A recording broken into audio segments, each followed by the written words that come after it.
चलो ठीक है। इसके बाद सेकेंडरी का मतलब क्या था, जब भी प्राइमरी चेन कॉइल्ड होकर या तो हेलिकल या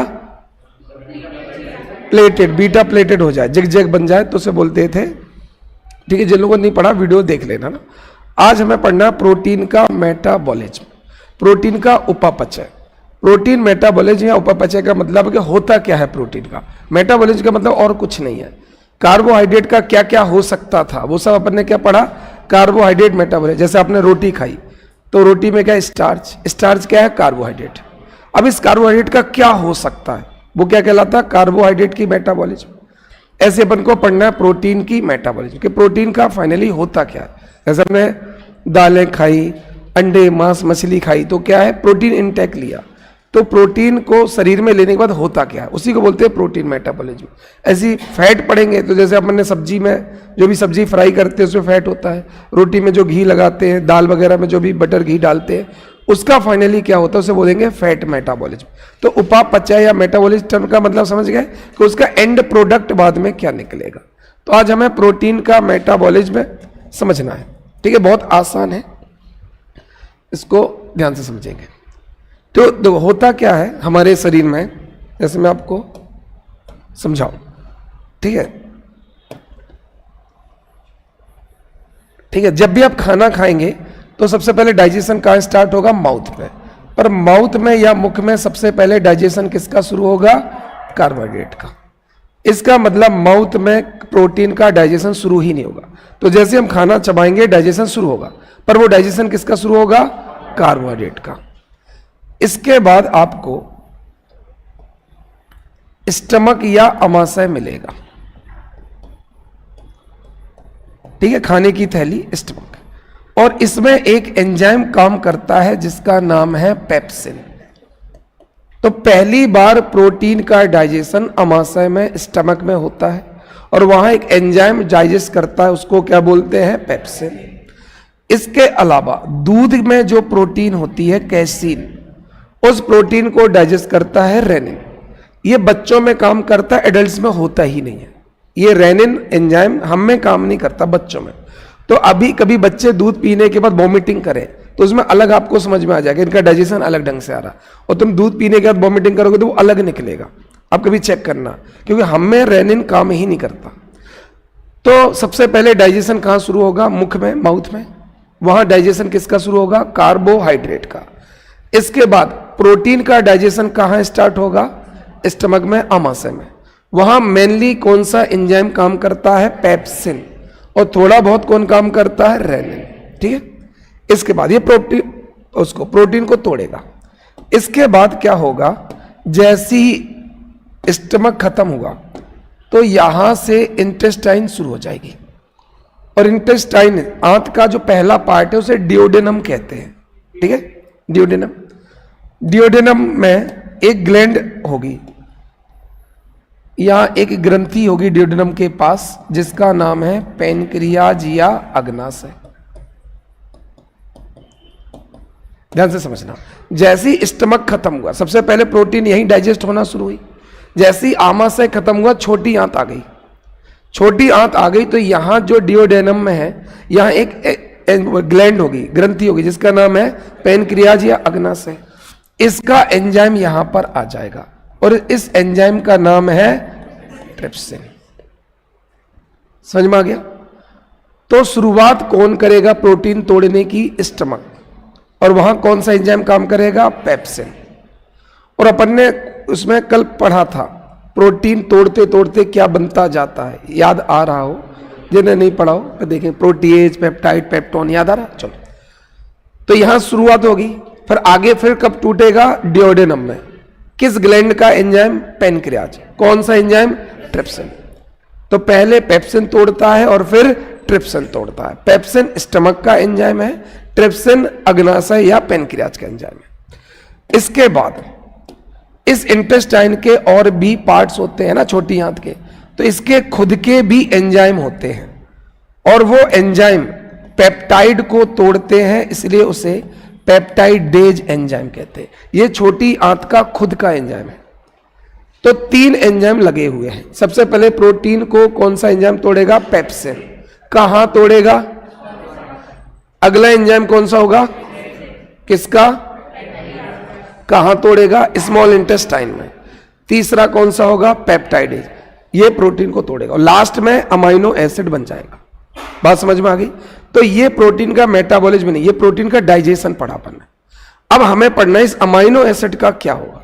जो हमने प्रोटीन तोड़ा स्टमक में, प्रोटीन तोड़ा डिओडेनम में, प्रोटीन तोड़ा जेजुनम एलियम में, तोड़ते तोड़ते जो अमाइनो एसिड बना दिया, उसके बाद जो भी होगा उसी को प्रोटीन की मेटाबॉलिज्म कहते हैं।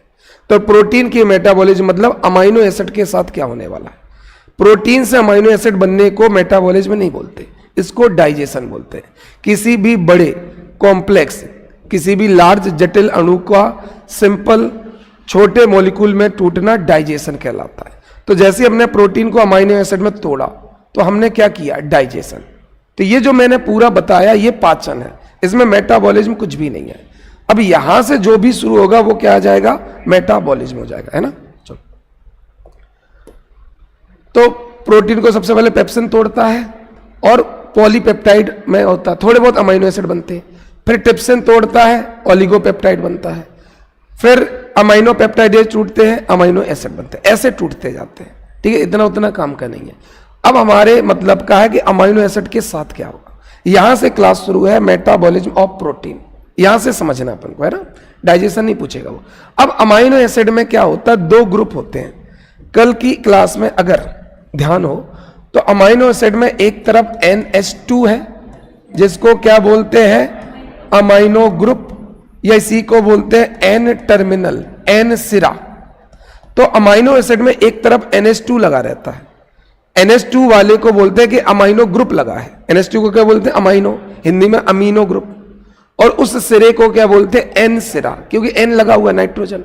चूंकि नाइट्रोजन लगा हुआ है इसलिए अमीनो ग्रुप वाले को N सिरा कहते हैं।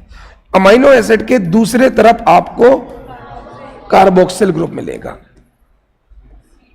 कार्बोक्सिल टर्मिनल, और इसको क्या बोलेंगे? C terminal.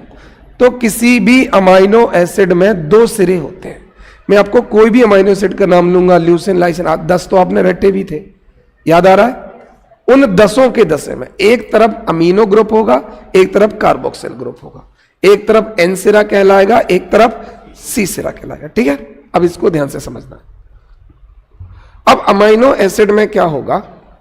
सबसे पहले अमीनो ग्रुप का ट्रांसफर होगा। सबसे पहले क्या होगा? अमीनो। अमीनो ये समझ में आ रहा है? इस वाले का, इसका कुछ नहीं होगा। सबसे पहले इसका क्या होगा? ट्रांसफर। पहली प्रोसेस क्या होगी? ट्रांसफर। ठीक है, और ट्रांसफर अभी नाम सबके बताएंगे। तो पहला होगा ट्रांसफर। कैसे होगा ट्रांसफर समझेंगे। तो सबसे पहले एक अल्फा कीटो ग्लूटारेट होगा। क्या होगा? Alpha keto glutarate. ये अमाइनो ग्रुप को ले लेगा। तो ये एक अमीनो एसिड है जिसकी मेटाबॉलिज्म होनी है। अब ये क्या करेगा? अपने में से अमीनो ग्रुप दे देगा। किसको देगा? Alpha keto glutarate. और ये किस में बदल जाएगा? ग्लूटामेट में। ये किसको लेकर बदल चुका है? अमाइनो ग्रुप को ले लिया। किससे ले लिया? Amino acid. तो पहली स्टेप क्या होगी? अमाइनो ग्रुप से अमीनो एसिड से, अमाइनो एसिड से अमाइनो ग्रुप का ट्रांसफर होना। किसको देगा? Alpha keto glutarate. ट्रांसफर होकर ये उसको अमीनो को लेकर किस में कन्वर्ट हो जाएगा? ग्लूटामेट। ये खुद एक अमीनो एसिड है, तो किसी भी अमीनो एसिड से इसमें आ जाएगा। अब अमीनो एसिड में जो भी बचा होगा, अमीनो ग्रुप बचने के बाद उसको अल्फा कीटो एसिड बोलते हैं। किसी भी अमीनो एसिड में जब अमीनो ग्रुप चला जाएगा तो बचा हुआ ग्रुप क्या कहलाएगा? Alpha keto acid. तो सबसे पहले हुआ क्या? अपन ने प्रोटीन तोड़ते तोड़ते अमीनो एसिड में ले आए। अब अमीनो एसिड में दो ग्रुप होते हैं, एक तरफ अमीनो ग्रुप N सिरा वाला, और एक तरफ होगा कार्बोक्सिल। अपन अमीनो ग्रुप को उठा के अल्फा कीटो ग्लूटारेट को दे देंगे और वो बन जाएगा ग्लूटामेट। अब बचा हुआ कौन सा एसिड बन जाएगा? Alpha keto acid. अब इस अल्फा कीटो एसिड से बहुत मतलब है नहीं, फिर भी इस अल्फा कीटो एसिड को आप क्रेब्स साइकिल में ले जाके एनर्जी बना लो, चाहो तो ग्लूकोनियोजेनेसिस करके ग्लूकोज बना लो। ग्लूकोनियोजेनेसिस याद है? किसी भी नॉन प्रोटीन और नॉन कार्बोहाइड्रेट से ग्लूकोज बनना। ये तो अमीनो एसिड से बना है ना, ये तो नॉन कार्बोहाइड्रेट है, प्रोटीन से बन रहा है ना। तो चाहो तो इसको क्रेब्स साइकिल में ले जाओ, चाहो तो ग्लूकोनियोजेनेसिस कर दो, चाहो तो फैट ही बना लो, चाहो तो इस प्रोटीन से कार्बोहाइड्रेट बना लो, चाहे इस प्रोटीन से फैट बना लो। तो प्रोटीन से दोनों बन सकते हैं, प्रोटीन से शुगर भी बन सकती है और प्रोटीन से फैट। कई लोग कहते हैं कि सर हम एक दाना शक्कर का नहीं लेते, पर डायबिटीज जा नहीं रही, समझ में आ गया? तब तुम आवश्यकता से अधिक प्रोटीन लोगे तो हर बार वो अमीनो एसिड बनेगी, हर बार वो अमीनो ग्रुप ट्रांसफर करेगी, और हर बार वो अमीनो एसिड खुद में किस में कन्वर्ट होती जाएगी? Alpha keto. और यही अल्फा कीटो किस में कन्वर्ट हो सकती है? ग्लूकोज। डायबिटीज हो सकती है। ये बात समझ में आई? तो क्या बिना शक्कर खाए डायबिटीज हो सकती है? क्या बिना कार्बोहाइड्रेट लिए डायबिटीज हो सकती है? बिल्कुल हो सकती है। कई लोग कह रहे साहब तेल की एक बूंद खाने में नहीं रहते, फ्राइड करते ही नहीं है, ऐसे ही खा जाते हैं, पर कोलेस्ट्रॉल बहुत बढ़ता जा रहा है, तो ये वो तेल घी कुछ नहीं खाता। पर डॉक्टर कह रहा भैया तुम्हारी सारी आर्टरी वेन ब्लॉक है, कभी भी हार्ट अटैक आ सकता है। ये फैट कहां से आया हुआ? आप है ना, तो जो लोग जिम जाते हैं उन्हें बस एक चीज दिमाग में भर जाती है, दाल 2 कटोरी, अंडे 6-7 और प्रोटीन का डब्बा। अब वो ये नहीं देखते कि हमें प्रोटीन कितनी चाहिए, उन्हें 10 ग्राम चाहिए, 12, वो तो एक डब्बा लाते हैं, भूख लगी तो 1 चम्मच प्रोटीन। अब तुम एक्स्ट्रा प्रोटीन खाओगे तो एक्स्ट्रा अमाइनो एसिड मिलेगा, एक्स्ट्रा कीटो मिलेगा, वही किस में कन्वर्ट हो जाएगा? फैट में। ये बात समझ में? इसका कुछ भी हो सकता है ना। और चाहे तो ये नॉन एसेंशियल अमीनो एसिड में भी कन्वर्ट हो सकता है ये एसेंशियल हो और बाद में कन्वर्ट किस में हो जाए? Non essential. तो अल्फा कीटो एसिड का कुछ भी हो सकता है, ठीक है। तो सबसे पहला स्टेप क्या होगा? अमाइनो ग्रुप का ट्रांसफर, और इसी प्रोसेस को ट्रांस एमिनेशन कहते हैं। इस प्रोसेस को क्या कहेंगे? Transamination. तो हमने जो पढ़ा ये पहला स्टेप पढ़ लिया, और इसको ट्रांस एमिनेशन कहते हैं। ट्रांस एमिनेशन समझ में आया? अमीनो ग्रुप का ट्रांसफर होना, चूंकि इसमें ट्रांसफर होता है इसलिए से बोलते हैं ट्रांस एमिनेशन, क्योंकि किस ग्रुप का ट्रांसफर हो रहा है? अमीनो का, इसलिए इसका नाम भी होना चाहिए एमिनेशन। तो ट्रांस एमिनेशन शब्द समझ में आया? ट्रांस मतलब ट्रांसफर, किसका ट्रांसफर? अमीनो का, इसलिए एमिनेशन हो गया। तो प्रोटीन मेटाबॉलिज्म, जिसको कहना चाहिए अमीनो एसिड का मेटाबॉलिज्म, हमेशा लिखा देखो तुम्हारे सिलेबस में भी क्या लिखा? प्रोटीन का मेटाबॉलिज्म, पर रियल में तुम कर किसका रहे हो? अमीनो एसिड का मेटाबॉलिज्म। तो अमीनो एसिड के मेटाबॉलिज्म में पहला स्टेप ट्रांस एमिनेशन है। ट्रांस मतलब ट्रांसफर, एमिनेशन मतलब अमीनो ग्रुप का। किसको ट्रांसफर कर देते हो? अल्फा कीटो ग्लूटारेट को, और वो ट्रांसफर होके किस में कन्वर्ट हो जाता है? Glutamic acid. ये बात समझ में आ गई? क्लियर? चलो और बाकी अमीनो एसिड किस में कन्वर्ट हो जाता है? Alpha acid. प्रोटीन के नोट्स इसलिए 1-2 दिन में आ जाएंगे ना, दरबेन सर जो नोट्स बनाते हैं वो थोड़ा सा बीमार चल रहे हैं, 1-2 दिन में वापस आ जाएंगे ना। चलो अब हमें मतलब इस ग्लूटामेट का ट्रांस एमिनेशन हो चुका है। अब हमें क्या करना है? जो ग्लूटामेट है इसके पास अमीनो ग्रुप पहुंच चुका है। अब जो अमीनो ग्रुप है वो किसके पास है? ग्लूटामेट। अल्फा कीटो ग्लूटारेट ने अमीनो ग्रुप ले लिया और खुद को किस में बदल दिया? ग्लूटामेट में। अब हमें क्या करना? इससे वो अमीनो ग्रुप हटाना है। अभी तक क्या कर रहे थे? एक से अमीनो ग्रुप लेकर दूसरे में ट्रांसफर कर रहे थे, इसलिए उसको क्या बोला था? Transamination. अब क्या करना है? अमीनो ग्रुप को हटा ही देना, उससे छीन ही लेना कि हटाओ इसको। तो उस प्रोसेस को बोलेंगे डी एमिनेशन। जब हम अमीनो ग्रुप हटा देंगे तो वो क्या बन जाएगा? D ammunition. डी एमिनेशन का मतलब समझ में आ गया? ग्लूटामेट से अमीनो ग्रुप छीन लिया, हटा दिया। पहला प्रोसेस क्या था? Transamination. ट्रांस एमिनेशन क्या है?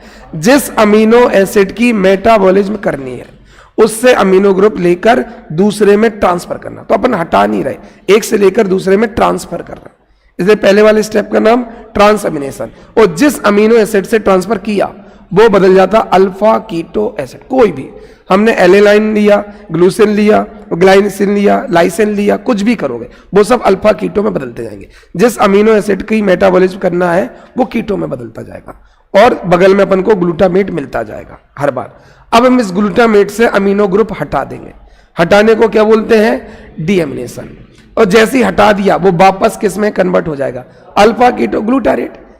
यही तो बता, अल्फा कीटो ग्लूटारेट को अमीनो दिया तो वो बदल गया ग्लूटामेट, और इससे अमीनो ले लिया तो वापस किस में कन्वर्ट हो गया? आ रहा समझ में कि नहीं?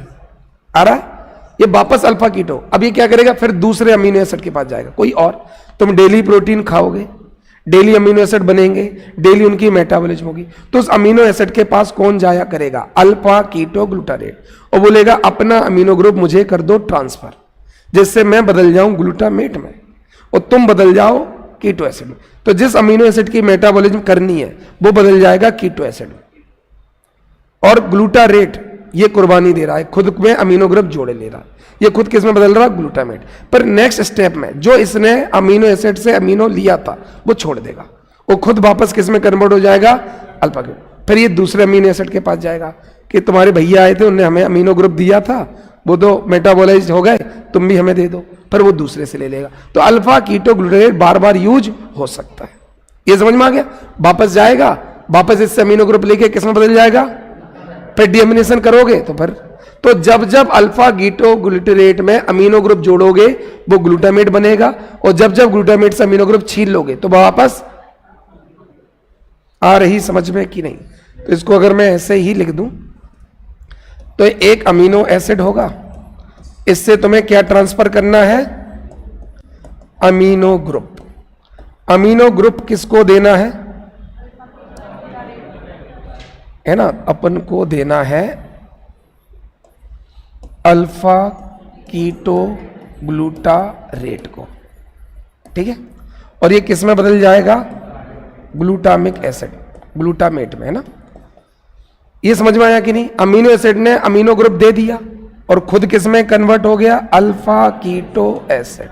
तो कोई भी अमीनो अम्ल अमीनो ग्रुप देके किस में कन्वर्ट हो जाता है, अल्फा पे, और अमीनो ग्रुप लेकर कीटो ग्लूटारेट किस में बदल जाता है, ग्लूटामेट। फिर क्या बदल देगा, अमीनो ग्रुप छोड़ देगा और फिर किस में कन्वर्ट हो जाएगा, बस यही चलता रहेगा। तो पहली स्टेप होगी ट्रांस एमिनेशन, दूसरी स्टेप होगी डी एमिनेशन। पहले में ट्रांसफर होता रहेगा तो ट्रांस एमिनेशन, दूसरे में अमीनो हटता रहेगा तो डी एमिनेशन। यहां तक कोई दिक्कत, चलो बहुत बढ़िया। तो अपन ने 2 स्टेप पढ़ लिए, ठीक है। जब ये अल्फा कीटो ग्लूटारेट में बदल जाएगा तो बदले में हमें अमीनो ग्रुप अमोनिया के रूप में मिल जाएगा, जो हमने इससे अमोनिया छीना कि नहीं छीना, तो अमीनो ग्रुप किसके रूप में मिल जाएगा, अमोनिया। तो जो हमने ग्लूटामेट से अमीनो ग्रुप छीना वो हमें किस रूप में मिल जाएगा, अमोनिया। इस तरह से हर अमीनो एसिड से एक अमोनिया मिलता चला जाएगा। कैसे मिल रहा समझ में आ गया। तुमने प्रोटीन खाई, उसको डाइजेस्ट किया, किस में बदल दिया, अमीनो एसिड, अमीनो एसिड में, अमीनो अम्ल में। इस अमीनो एसिड से एक अमीनो ग्रुप तुमने ट्रांसफर, एक ही तो होता है, एक होता अमीनो, एक होता कार्बोक्सिल। तुमने क्या ट्रांसफर कर लिया, अमीनो को, किसको दे दिया, अल्फा कीटो ग्लूटारेट, वो किस में बदल गया, ग्लूटामेट में, और खुद अमीनो एसिड कीटो। तो उसका तो भैया हो गया। अब ग्लूटामेट से हमने फिर छीन लिया amino group, amino group convert हो जाता अमोनिया में, और ग्लूटामेट किस में कन्वर्ट हो जाता, अल्फा कीटो ग्लूटारेट। अब हमारे पास क्या है, अमोनिया। अब इस अमोनिया को हम बाहर निकाल सकते हैं, पर अमोनिया दुनिया का सबसे टॉक्सिक नाइट्रोजनस वेस्ट मटेरियल है। इससे विषाक्त, इससे विषैला, इससे जहरीला कुछ है ही नहीं। और जो बहुत खतरनाक होता है उसको उतना ही डाइल्यूट करना पड़ता है। ये बात समझ में आ रही, जो चीज है उसको, उसका असर हम पर ना हो तो हमें उस पर उतना ही पानी डालना पड़ेगा। तो अगर हमारे शरीर में अमोनिया बना तो इसको शरीर से बाहर निकालने के लिए बहुत पानी चाहिए। इसलिए अमोनिया को हम बाहर एक्सक्रीट नहीं कर सकते, पर पानी में रहने वाले सारे जानवर अमोनिया ही एक्सक्रीट करते हैं। तो मछली प्रोटीन खा रही होगी तो अमोनिया निकाल रही होगी, क्योंकि उसके पास अपार पानी है, समझ रहा है। तो केकड़े, क्रैब, ऑक्टोपस, ये सब क्या निकाल रहे होंगे, अमोनिया, क्योंकि अमोनिया एक्सक्रीट करने के लिए एक्सेस वाटर की जरूरत है, अधिक वाटर, ठीक है। अगर हम करने लगे तो हमें 15-20 लीटर चाहिए, है अपने पास इतना पानी नहीं। आदमी तो डर रहा, नहीं सर, नहीं निकालेंगे ना। तो अमोनिया कहां से बन रहा, जो हमने अमीनो ग्रुप छीना था डीएमिनेशन में। तो अब चूंकि ये हाईली टॉक्सिक है इसलिए इसको डाइल्यूट भी करना पड़ेगा, ठीक है। इसलिए हम इसको एक्सक्रीट नहीं कर सकते, इसको हम डाइल्यूट नहीं करते कि इतना पानी मैमल्स के पास, स्तनधारी के पास। तो हम क्या, कोई भी स्तनधारी, गाय, भैंस, बकरी अमोनिया नहीं निकाल सकती, इतना पानी किसी के पास है नहीं। तो हम जाते हैं एक देवता के पास। हमारे शरीर में एक देवता ऑर्गन है जिसका नाम है लिवर। थोड़ी बहुत किडनी, थोड़ा बहुत, ज्यादातर लिवर। लिवर क्या होता है, हर चीज को डिटॉक्सिफाई करता है। आदमी दारू पीता है, क्या खराब हो जाता है कि लिवर का ही काम है सारे टॉक्सिक को अपने ऊपर लेना। तो जितनी जहरीली चीज, तो वो कहता मेरे सीने से गुजरना होगा। तो आदमी दारू पी रहा, लिवर पे जा रही, आदमी अमोनिया बना रहा, लिवर पे जा रहा, और ये लिवर अमोनिया को यूरिया में कन्वर्ट कर देता है। अमोनिया हाईली टॉक्सिक है, ये लेस टॉक्सिक है। ये यूरिया इतना कम टॉक्सिक है, इसको थोड़ा बहुत पानी दे दो 100-200 ml तो बाहर निकाल सकते हैं। तो जो हम यूरिन निकालते हैं उसका नाम यूरिन क्यों है, क्योंकि उसमें यूरिया निकलता है। चूंकि उसमें मूत्र में यूरिया निकलता है इसलिए उसको क्या बोल देते हैं, यूरिन। और उस यूरिया को निकालने के लिए पानी कम लगता है, कुछ ml में ही यूरिया निकाल सकते हो। तो बनता क्या है, अमोनिया, पर बाहर एक्सक्रीट क्या होता है, यूरिया। कौन सा ऑर्गन, लिवर, ठीक है। और इसी को बोलते हैं यूरिया साइकिल। अमोनिया से यूरिया बनने को क्या बोलते हैं, यूरिया साइकिल, और यूरिया बाहर कर देते हैं। ये बात समझ में आ गया। इसी को बोलते हैं अमीनो एसिड की पूरी मेटाबॉलिज्म। मेटाबॉलिज्म समझ में आ रही, क्या होता है अमीनो एसिड का। अभी यूरिया साइकिल भी पढ़ना अपन को है ना, थोड़ी चीजें और पढ़नी है। तो ये हमने अगर इस डायग्राम को भी समझ लिया तो ये हमारा अमीनो एसिड का मेटाबॉलिज्म पूरा हो गया। तो मेटाबॉलिज्म में 3 स्टेप पढ़े। पहला होगा ट्रांस एमिनेशन, दूसरा होगा डी एमिनेशन, और तीसरा होगा यूरिया साइकिल। ये डायग्राम बना लो, ठीक है, और इसको अच्छे से समझ लेना है, याद कर लेना।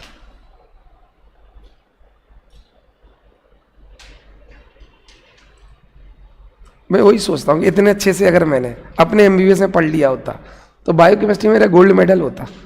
इसका आधा भी नहीं आता होगा किसी को एमबीबीएस में, सच में। प्रोफेसर को ही बहुत कम आता होगा। इतनी मेहनत जितना मैं तुम्हें पढ़ाने के लिए कर रहा हूँ, इतने में देखा गोल्ड मेडल मिल ही आता है ना। मेरे 54% है, मतलब 140 बच्चों में मेरा 137वां नंबर है, नीचे से टॉप किया मैंने, है ना। 140वां है। एक था नागालैंड का हुतांग, नॉर्थ ईस्ट का कोटा रहता हर मेडिकल कॉलेज में, ऐसे हुतांग या होंग करके था, उसका 140वीं रैंक थी। मैंने उससे कहा तुम नागालैंड से यहाँ पढ़ के गधे बन रहे हो हैं 140 में, हम तो बगल के ही हैं, एमपी के हैं। नागालैंड का बच्चा था तो नागालैंड का वो सबसे गधा था।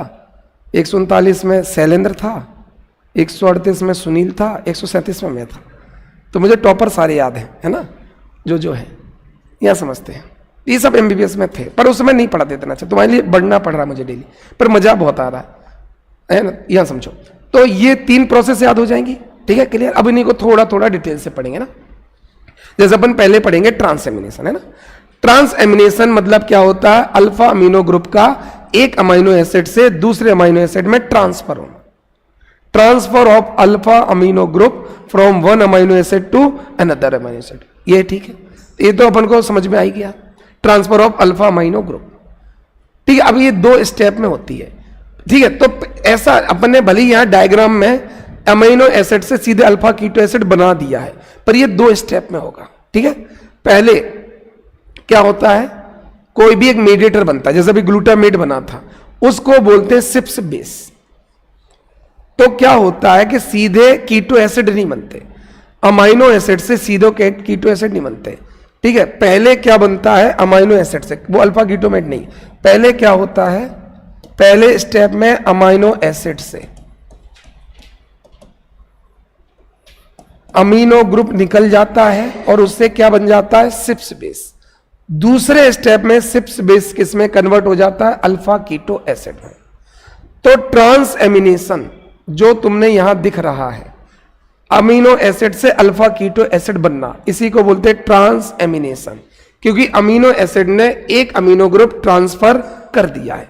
अमीनो एसिड से कीटो एसिड का बनना क्या कहलाता है, ट्रांस एमिनेशन। ये कितने स्टेप्स में होगा, 2।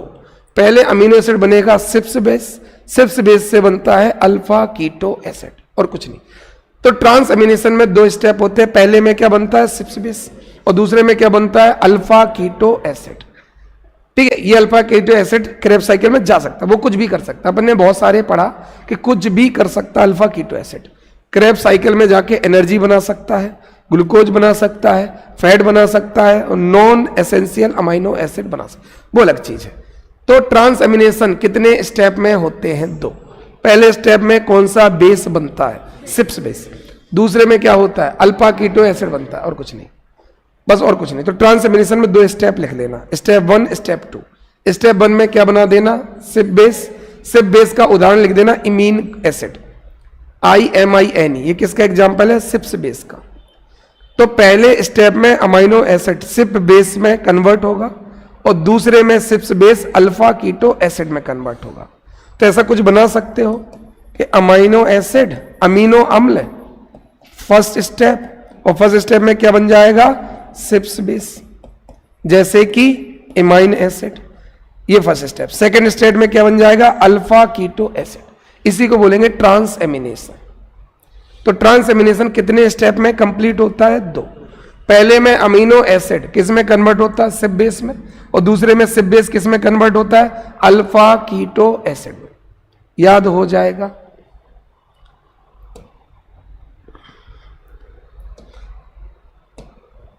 ठीक है, तो यहां साफ साफ लिख दे रहे हैं, अमीनो अम्ल, अमाइनो एसिड, पहला स्टेप, फर्स्ट स्टेप में कौन सा बेस बनेगा, सिप्स बेस, और दूसरे स्टेप में क्या होगा, अल्फा कीटो एसिड। बस इसी को बोलते हैं ट्रांसएमिनेज। ट्रांसफर हो रहा और कुछ नहीं हो रहा। ठीक है, क्लियर।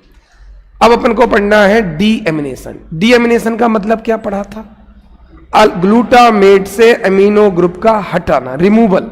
अभी तक पढ़ रहे थे ट्रांसफर, अब है removal of amino group from glutamate. तो अल्फा अमीनो एसिड का अमोनियम के रूप में हटना, removal of amino acid in the form of ammonium ion. तो अमीनो ग्रुप को किसके फॉर्म में हटाते हैं, अमोनियम आयन, और यही बाद में बन जाता है अमोनिया। तो डीएमिनेशन का मतलब क्या है, ग्लूटामेट से अमीनो ग्रुप का अमोनियम आयन की फॉर्म में हटाना, removal of amino group as ammonium from glutamate, इसको क्या बोलेंगे, डीएमिनेशन। क्लियर। 2 तरह का, अगर इस प्रोसेस में ऑक्सीजन है तो उसे बोलते हैं ऑक्सीडेटिव डीएमिनेशन, और इस प्रोसेस में ऑक्सीजन नहीं है तो क्या बोलते हैं, non oxidative. Removal of amino group 2 तरह से हो सकता है, ऑक्सीजन की प्रेजेंस में भी हो सकता है और ऑक्सीजन की एब्सेंट में। तो डीएमिनेशन कितने तरह का होता है, 2 तरह का, ऑक्सीडेटिव भी हो सकता है और नॉन ऑक्सीडेटिव भी हो सकता है। ठीक है, चलो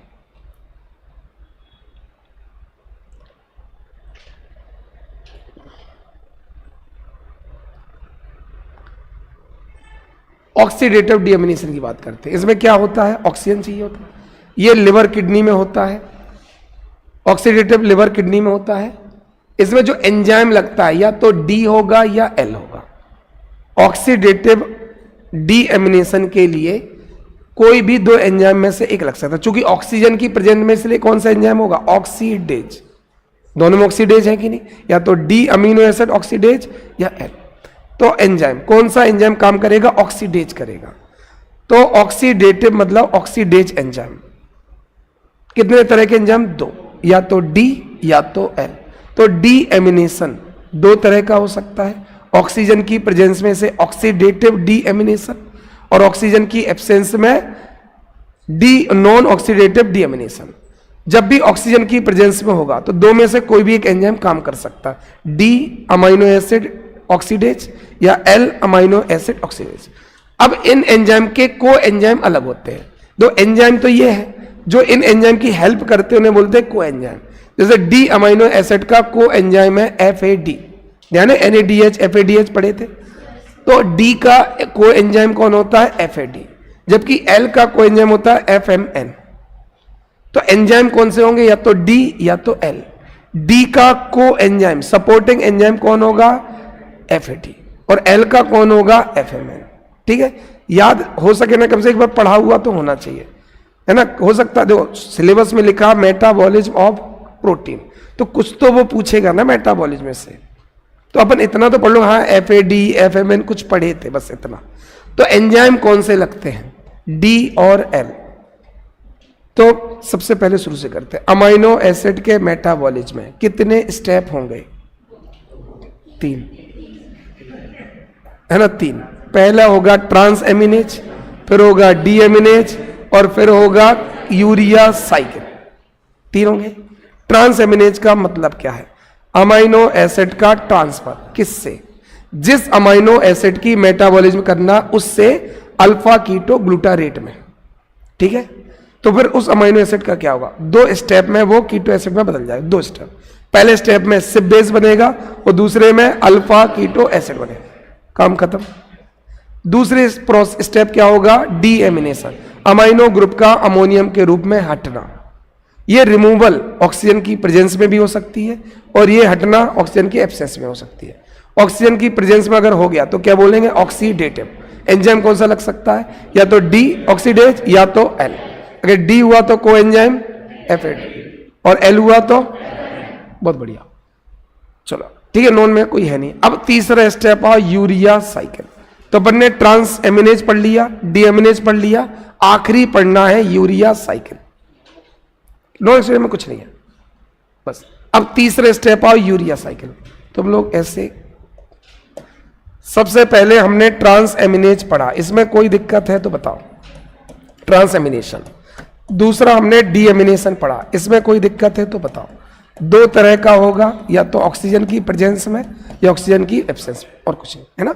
एंजाइम के नाम, को एंजाइम के नाम। अब तीसरा क्या पढ़ना है? Urea cycle. तीसरी हमें पढ़ना है यूरिया साइकिल। तो अब हमें तीसरा पढ़ना है यूरिया साइकिल। इसके बहुत सारे और नाम हैं, चूंकि 2 साइंटिस्ट ने मिलकर इसको ढूंढा था, क्रेब और हेंसलेट, इसलिए यूरिया साइकिल को क्रेब एंड हेंसलेट साइकिल भी कहते हैं। तो हो सकता है यूरिया साइकिल ही ना है, आपके एग्जाम में क्रेब एंड हेंसलेट साइकिल आ जाए, वही मतलब है। चूंकि इसमें 2 चीजें बहुत बनती हैं, एक आर्जिनिन और एक ऑर्निथीन, इसलिए इसको आर्जिनिन ऑर्निथीन साइकिल भी कहते हैं। इसी को यूरिया साइकिल, इसी को साइंटिस्ट के नाम पर क्रेब एंड हेंसलेट साइकिल। और इसमें 2 प्रोडक्ट मिलेंगे, एक आर्जिनिन भी मिलेगा और एक ऑर्निथीन भी मिलेगा। तो प्रोडक्ट के नाम पर आर्जिनिन ऑर्निथीन साइकिल। तो या तो यूरिया बन रहा तो यूरिया साइकिल, क्रेब हेंसलेट ने ढूंढा तो क्रेब एंड हेंसलेट साइकिल। और इसमें 2 प्रोडक्ट बहुत कॉमन है, आर्जिनिन और ऑर्निथीन, तो इसको आर्जिनिन ऑर्निथीन साइकिल भी कहते हैं। तो 3 नाम में से कोई नाम आ सकता है, urea cycle, Krebs and Henseleit cycle, arginine and ornithine. ठीक है, चलो। डीएल कुछ नहीं, राइट और लेफ्ट में ही रहता, डेक्स्ट्रो और लीवो को ही बोलते हैं ना। अब इसमें अपन को कुछ नहीं, ये तो अपन पढ़ चुके, कोई दिक्कत नहीं है।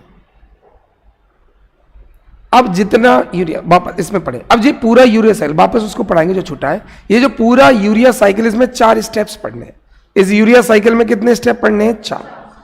पहला, ठीक है, पहला स्टेप आएगा कार्बामिल फॉस्फेट बनना। जो स्लाइड छूट रही है वापस आएंगे ना। यूरिया साइकिल में कितने स्टेज होंगे? 4। पहला है formation of carbamyl phosphate. Urea cycle का पहला स्टेप होगा कार्बामिल फॉस्फेट का बनना। कैसे बनता देखते हैं। तो पहले तो अमोनिया, ये अमोनिया कहां आया? जैसे ही तुमने ग्लूटामेट से अमोनिया लिया, अमोनियम ग्रुप लिया, तो उसको फिर CO2 और फॉस्फेट और मिल गया, तो इन तीनों से मिलके बन जाता है कार्बामिल फॉस्फेट। तो यूरिया साइकिल का पहला स्टेप है कार्बामिल फॉस्फेट का बनना। कैसे बनेगा? अमोनिया से। यह अमोनिया किससे लिया था? ग्लूटामेट से। अमीनो ग्रुप छीना था, डीएमिनेशन। इस अमोनिया के साथ CO2 और फॉस्फेट मिला दिया। जैसे ही मिलाया, पहला स्टेप कंप्लीट। तो यूरिया साइकिल का पहला स्टेप क्या है? कार्बामिल फॉस्फेट का बनना। कैसे बनता? अमोनिया के साथ CO2 और फॉस्फेट से कार्बामिल फॉस्फेट बन जाता। पहला स्टेप समझ में आ गया। अभी साइकिल में भी देखेंगे, पहले स्टेप तो याद कर लो। पहला स्टेप, तो पहला स्टेप है अमोनिया का CO2 और फॉस्फेट के साथ मिलकर कार्बामिल फॉस्फेट बनाना। दूसरा स्टेप पढ़ेंगे सिट्रुलिन। अब जो तुमने कार्बामिल फॉस्फेट बनाया उसको ऑर्निथीन से जोड़ दो। जैसे ही कार्बामिल को ऑर्निथीन से जोड़ दोगे, क्या बन जाएगा? सिट्रुलिन। पहला स्टेप क्या था? कार्बामिल फॉस्फेट का बनना। दूसरा स्टेप क्या होगा? कार्बामिल फॉस्फेट का ऑर्निथीन के साथ मिलकर सिट्रुलिन का बनना। तो पहला स्टेप है formation of carbamyl phosphate, second step है फॉर्मेशन ऑफ सिट्रुलिन। 4 पढ़ने से, पहला है कार्बामिल फॉस्फेट, दूसरा है सिट्रुलिन। सिट्रुलिन कैसा बनता है? कार्बामिल फॉस्फेट और ऑर्निथीन। इसको आर्जिनिन ऑर्निथीन साइकिल बोलते थे कि नहीं? तीसरा क्या होगा, ये सिट्रुलिन किसमें कन्वर्ट हो जाएगा, आर्जिनिन। जैसे ही सिट्रुलिन को एस्पार्टिक से जोड़ दोगे क्या मिल जाएगा, आर्जिनिन। एक्स्ट्रा में फ्यूमेरिक भी मिल जाता है, हमारे मतलब का आर्जिनिन है। पहला स्टेप क्या था, कार्बामिल फॉस्फेट का फॉर्मेशन कैसे बना था, अमोनिया, CO2 और फॉस्फेट, तीनों को मिला के क्या बन गया। दूसरा स्टेप सिट्रुलिन कैसे बना, कार्बामिल फॉस्फेट प्लस ऑर्निथिन, क्या बन गया, सिट्रुलिन। तीसरा क्या होगा, आर्जिनिन का बनना, कैसे बनेगा, सिट्रुलिन को एस्पार्टिक से जोड़ दिया तो बन गया आर्जिनिन, एक्स्ट्रा में फ्यूमेरिक। और लास्ट होगा आर्जिनिन से यूरिया का बनना, यूरिया ही तो बनाना था, अमोनिया से यूरिया बनाना था। लास्ट होगा आर्जिनिन से यूरिया का बनना। जब यूरिया का बनेगा तो साथ में क्या मिलेगा, ऑर्नाथीन। और ये ऑर्नाथीन कहां यूज कर लोगे, कार्बामिल फॉस्फेट में। ये कहां यूज हो जाएगा, कार्ब। अब इसको मैं ड्रॉ करता हूं, ध्यान से समझना। पहला स्टेप क्या पढ़ा था, transaminase, transamination. Transamination का मतलब क्या था, अमीनो ग्रुप को ट्रांसफर करना, किसके पास, अल्फा कीटो ग्लूटारेट, याद हो रहा है। दूसरी प्रोसेस क्या है, डी एमिनेशन। इसका मतलब क्या है, अल्फा कीटो ग्लूटारेट से अमोनियो ग्रुप को हटाना, किस रूप में हटाना, अमोनिया किससे मिल जाएगा, मिल जाएगा कि नहीं, इनके मिलने से क्या मिलेगा, कार्बामिल फॉस्फेट, फॉस्फेट। कार्बामिल फॉस्फेट से क्या बनेगा, सिट्रुलिन। कैसे बनेगा, जब इस कार्बामिल से क्या जोड़ देंगे, ऑर्निथिन। इसके बाद क्या बनेगा, सिट्रुलिन। सिट्रुलिन से क्या बनेगा, सिट्रुलिन से बनेगा आर्जिनिन। और आर्जिनिन से क्या बनेगा, यूरिया प्लस ऑर्निथिन। यूनेथिन फिर किससे जुड़ जाएगा, कार्बामिल फॉस्फेट। ये कार्बामिल कहां से बन रहा, अमोनिया से। जितने अमीनो एसिड, जितनी तो हो कह रहा, शांति से सुनो, तुम जितनी प्रोटीन खा रहे हो वो डाइजेस्ट होती जाएगी, छोटी थोड़ी सी स्टमक में, थोड़ी सी इंटेस्टाइन में, थोड़ी सी इंटेस्टाइन में, और अमीनो एसिड में कन्वर्ट होगा। हर अमीनो एसिड से पहले तुम ट्रांसफर करोगे, फिर हटा लोगे, इससे तुम हटा के पालोगे अमोनिया। तो तुम्हें जितनी बार तुम प्रोटीन खाओगे उतनी बार तुम्हें अमोनिया तो मिलेगा। अब अमोनिया में CO2 फॉस्फेट जोड़ दो, क्या बन गया, कार्बामिल फॉस्फेट। कार्बामिल फॉस्फेट में क्या जोड़ दो, ऑर्निथिन। ऑर्निथिन तुम्हें चाहिए नहीं, हर बार तुम्हें ऑर्निथिन खुद मिलेगी। कैसे, एक बार बस जोड़ दो तुम, कार्बामिल में एक बार ऑर्निथिन जोड़ दो, सिट्रुलिन बना दो, सिट्रुलिन से आर्जिनिन बना दो, आर्जिनिन से यूरिया बनेगा, और जैसे यूरिया बनेगा तो वापस क्या मिलेगा, ऑर्निथिन। यूरिया यूरिन के साथ चला जाएगा, ऑर्निथिन बच जाएगा। ऑर्निथिन फिर किससे जुड़ जाएगा, कार्बामिल। कार्बामिल कहां से आ रहा, अमोनिया से। अमोनिया कहां से आ रहा, अमीनो एसिड से। अमीनो एसिड कहां से आ रहा, प्रोटीन। प्रोटीन से अमीनो एसिड, उससे अमोनिया, अमोनिया से क्या जुड़ गया, कार्बामिल। जितनी बार कार्बामिल बनेगा सिट्रुलिन बनता जाएगा, सिट्रुलिन से हर बार आर्जिनिन बनेगा, आर्जिनिन से हर बार यूरिया बाहर निकलती जाएगी, किडनी निकालता है, यूरिया बनाता लिवर में। ये पूरी साइकिल कहां चल रहा है, लिवर में। अमोनिया से यूरिया, अपन क्या बना रहे, अमोनिया से यूरिया, कहां बना रहे, लिवर में। ये पूरी की पूरी साइकिल लिवर में चलती है, और यूरिया बनने के बाद किडनी को दे दिया जाता है। और यूरिन, मूत्र कौन बनाता है, यूरिन कौन बनाता है, किडनी। तो यूरिया को बाहर कौन निकालता है, किडनी। यूरिया को बनाता कौन, लिवर। तो अमोनिया से यूरिया बनाना लिवर का काम है, और यूरिया को बॉडी से एक्सक्रीट करना किडनी का काम है। तो क्या तुम्हें ऑर्निथिन चाहिए पड़ेगी, नहीं। इस साइकिल बन गई। ये साइकिल क्यों बन गई, समझ में आ गई। तुम जितनी बार प्रोटीन खाओगे अमोनिया तो मिलेगा, कार्बामिल तो बनेगा। कार्बामिल में एक बार तुमने यूरिया बना दिया तो ऑर्निथिन बचा रह गया, वही ऑर्निथिन कार्बामिल से जुड़ेगा, सिट्रुलिन बनेगा, आर्जिनिन बनेगा, यूरिया बनेगा, ऑर्निथिन फिर बच जाएगा, फिर उठा लो। तो तुम्हारा ऑर्निथिन कभी खर्च ही नहीं होगा। तो ये पूरी प्रोसेस क्या हो जाएगी, साइक्लिक। इसलिए इसको क्या बोलते हैं, यूरिया साइकिल। आ रहा समझ में कि नहीं। अब इसको अपन देखते हैं, यूरिया साइकिल। इस साइकिल में समझो, सबसे पहले कार्बामिल आएगा, ठीक है, और कार्बामिल किस में बदल जाएगा, सिट्रुलिन। इस कार्बामिल में क्या मिल जाना चाहिए? बस कार्बामिल में ऑर्निथिन मिल जाए तो क्या बन जाएगा? सिट्रुलिन। सिट्रुलिन किस में बदल जाता है? आर्जिनिन में। ठीक है, वही आर्जिनिन और फ्यूमेरेट, सीधे अपन ने पढ़ा। सिट्रुलिन से क्या बन जाता? आर्जिनिन और फ्यूमेरेट। आर्जिनिन से क्या निकल जाता है? यूरिया। और क्या बच जाता है? ये ऑर्निथिन वापस किससे जुड़ जाता है? कार्बामिल से। और क्या बन जाता है? सिट्रुलिन से मिल जाता है आर्जिनिन और फ्यूमेरिक। आर्जिनिन से क्या निकल जाता है? यूरिया। और क्या बच जाता है? ऑर्निथिन। इसी को बोलते हैं यूरिया साइकिल। 4 स्टेप। अमोनिया से कार्बामिल, कार्बामिल से सिट्रुलिन, सिट्रुलिन से आर्जिनिन, आर्जिनिन से यूरिया। ये डायग्राम बना पाओगे कि और सरल कर दे? चलो बना दिया। सबसे पहले अमोनिया। अमोनिया किस में कन्वर्ट होगा? कार्बामिल फॉस्फेट।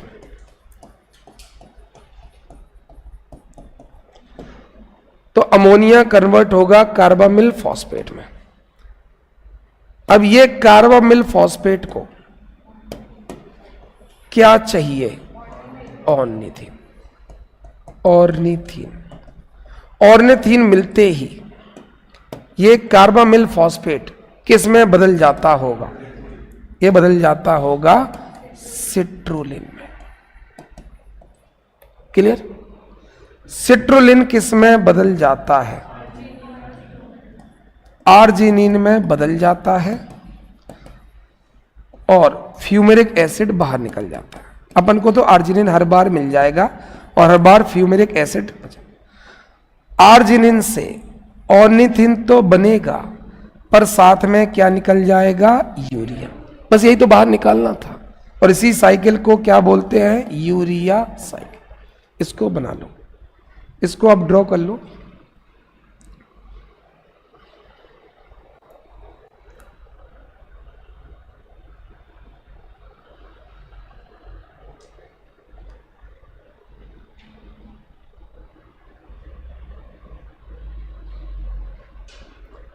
ठीक है, किडनी के थ्रू बाहर निकल जाएगा।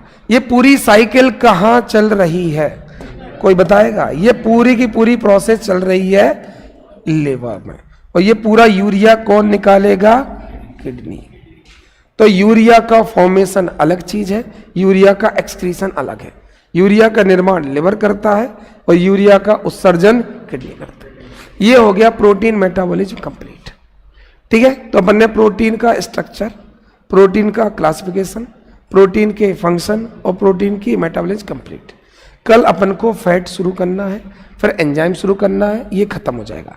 फिर अपन इस चैप्टर की पहली लाइन से उठा लेंगे, खाद्य संरक्षण का इतिहास। ठीक है, मैंने पहले इसलिए नहीं उठाया था कि वो कहानी किस्से से बच्चे क्वालिटी समझ नहीं पाते। है वो आसान, कहानी सुनाएंगे कि कैसे कैसे शुरू हुआ, किसने कैसे किया, तो दुनिया वो पढ़ा रही है ना। इस चक्कर में मैंने जानबूझ के उठाया, इसलिए पहला टॉपिक उठाया क्योंकि वो आसान था। तो तुम लोग क्यों, तुम लोगों ने वीडियो देखा होगा, तुम्हें लगा होगा थोड़ा सरल अच्छा पढ़ा रहे, तो जानबूझ के वो पढ़ाया जो थोड़ा सा तब हो सकता था, लेकिन अगर समझ में आ गया तो आसान है। तो अगर ये याद हो गया तो आसान है, रटना पड़ा तो बहुत कठिन है। अगर रटना पड़ेगा तो तुम सोचो एक एक साइकिल याद नहीं हो पाएगी। अरे मुझे ही नहीं हो पाएगी, किसी को नहीं हो पाएगी, ऐसे कितना याद करोगे। पर समझ में आ गया कि ट्रांस एमिनेज क्या है, डी एमिनेज क्या है और यूरिया साइकिल क्या है। तो मेटाबॉलिज्म से अब कोई भी क्वेश्चन तुम्हारी रेंज से बाहर नहीं जाएगा। मतलब जब तक तुम्हारा अगस्त में सिलेबस, जैसे कई बच्चों का डाउट है एक एक क्लास, तो कारण है कि हमारा मेंस का बैच चल रहा है पहला, उसमें डेली मेरे 3-4 क्लास हैं, तो उनके लिए तैयार करना, स्लाइड्स बनाना, ये सब मैं ही बनाता हूँ। जब भी तुम लोग आए होगे मैं कुछ ना कुछ लिखते या स्लाइड बनाते ही मिला हूँ, क्योंकि ये बनानी पड़ती है। ठीक है, तुम्हारी क्लास 9 बजे होती, 8:50 8:55 तक बन पाती है, तो 6-7 बजे से बनाना शुरू करते हैं और बनाते बनाते पढ़ते पढ़ते मुझे याद हो जाती है, समझ में आ जाती है। तो इनमें से ज़्यादातर चीज़ें मेरे लिए भी नहीं है, पढ़ी होंगी एमबीबीएस में, याद नहीं है, पर वो पढ़ते पढ़ते कोशिश करते करते समझ में आ जाती है। तो 9 बजे तक मुझे खुद याद होती है। तो आप लोगों को जैसे ये साइकिल मुझे याद थोड़ी था, तो मैं इतनी बार पढ़ाया कि मुझे याद हो गया। बार बार तो बोल रहे पहला कार्बामिल बनेगा दूसरा ऑर्जिनिन, तो रियल में तो मैं ये कोशिश करता हूँ आप लोग भी वैसे ही याद करके चले आओ जैसे मुझे हो रहा है।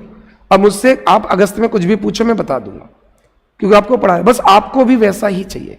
अप्रैल में जैसे बैच खत्म हो जाएगा तो मेरे पास टाइम ज़्यादा हो जाएगा, तो उस समय मैं आपको 6 से 9 बुलाना शुरू कर दूंगा, 6 बजे से 9 3 घंटे, और वहाँ से रविंद्र सर 1 घंटे पढ़ाएंगे, तो आपके लिए पर्याप्त रहेगा। अभी जब तक पार्ट बी कम चल रहा है उस समय पार्ट ए ज़्यादा पढ़ लो। अभी ये किया जा सकता है कि पार्ट बी की क्लासेस कम चल रही हैं तो पार्ट ए ज़्यादा पढ़ लो, क्योंकि जब पार्ट बी में 2-2 3-3 4-4 घंटे होगा तो पार्ट ए कम पढ़ पाओगे। तो अभी जब तक आपका अप्रैल तक कम चलेगा, 1 घंटे से ज़्यादा मैं अप्रैल में नहीं ले पाऊंगा, तब तक 1 घंटे रविंद्र सर भी लेंगे, तो आपकी 2 क्लासेस 21 तारीख से शुरू हो जाएंगी। ठीक है, मुझे जाना 20, मुझे नहीं पता 2 दिन 3 दिन 4 दिन मुझे कितना लग जाए, उन सर की क्लास शुरू हो जाएगी और लौटते मेरी भी शुरू हो जाएगी। तो मार्च एंड से आपकी 2 क्लासेस शुरू हो जाएंगी। तब तक आप पार्ट ए को बहुत अच्छा सा तैयार कर लो, क्योंकि पार्ट बी जब बहुत ज़्यादा होगा तब आपके लिए होमवर्क बढ़ जाएगा। और तब तक पुराना रिवाइज कर लो, पुराना भी तो रह गया होगा रिवाइज, मोनोसैकेराइड, ओलिगोसैकेराइड। तो अगर क्लास कम चल रही तो कई लोगों ने लेट ज्वाइन किया है, तो आप लोग पुराने वीडियो जल्दी कंप्लीट कर लो, है ना। ठीक, थैंक यू। तो कल अपन फैट पढ़ते हैं।